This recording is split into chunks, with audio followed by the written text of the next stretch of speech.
এটা হলো সুন্দরবনের পাশে রিসোর্টের ভিতরে কদবেল গাছ। সে আপনারা চেনেন, খাইছেন। তো যারা কদবেল খাইছেন বাট গাছ দেখেন নাই, কোনোদিন গাছ চিনেন না, তো দেখেন কদবেলের গাছ।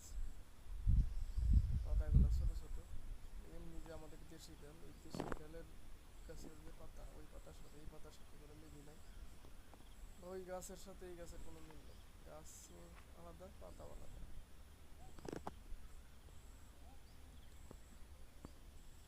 তো কেউ যদি সরাসরি গাছ থেকে পেরে খাইতে চান, তাহলে আসতে হবে খুলনা সুন্দরবন গাগরা ফরেস্ট অফিসের সামনে সুন্দরী কুরিসুট, এখানে কদবেল গাছ